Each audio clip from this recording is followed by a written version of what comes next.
We did a 53-man roster projection. You can check it out on North Coast Sports. Let's take a look at the offense first. How'd you arrive at this, and take us through some of the tougher decisions?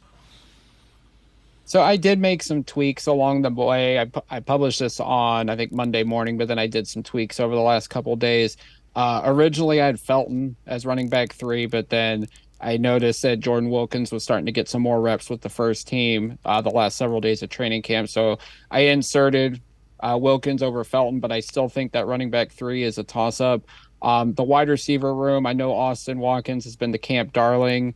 Marquise Goodwin obviously is still up in the air. He's on the non-football injury list, so he does not count towards the roster currently. So maybe if they do decide to go with 7, as I have it, Watkins would be number 7, and Goodwin will still stay on the non-football injury list. And then the offensive line, originally when camp started, I had Drew Forbes as one of the reserve linemen, but with he's been out with the back injury the last couple of weeks. I don't see him making it now. They could go 10 offensive linemen. I have 9 in this scenario. I think the rookie draft picks are going to make it.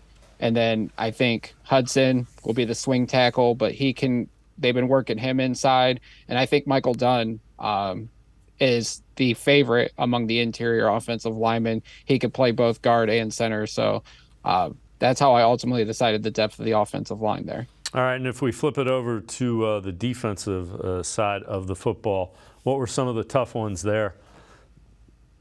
With linebacker, you could go, I think, Kananzik or I think it was Charlie Thomas was one I was debating back and forth, because when Charlie Thomas, who was a UDFA amongst with Diabate, when those guys are together on the field during the preseason, there was a lot of speed and a lot of playmaking ability there. But I could see how Kanasic or even Matthew Adams, I think they're going to be the final spot there in terms of special teams. So it's probably going to come down to who Bubba Ventrone prefers.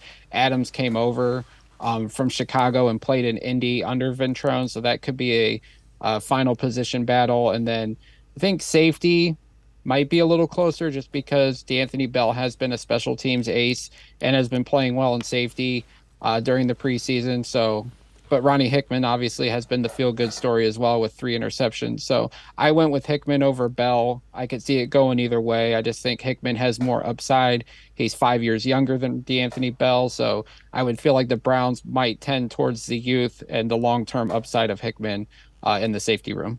Yeah, Hickman is a guy that, you know, when you look at it, not necessarily, and they're Browns are in win now mode, but that is a guy you could see them developing to be a starting safety. He just seems to always be around the ball. That's a really good quality for a safety to have, especially in a Jim Schwartz defense. Yeah, definitely. I just think, and they paid him like a 5th-round pick. I think it was $300,000 guaranteed after the draft as a UDFA. So, you know, the Browns were very high on Hickman and wanted to get him badly going undrafted. So they must believe in him. Maybe they keep 5 safeties somehow, because I know they like D'Anthony Bell, but with him being 27 years old, I don't see him getting picked up in the waivers. So maybe he clears waivers and the Browns bring him back on the practice squad and maybe one of the extra call-ups on a game day. But I would just have to think they're going to go with Hickman in that scenario.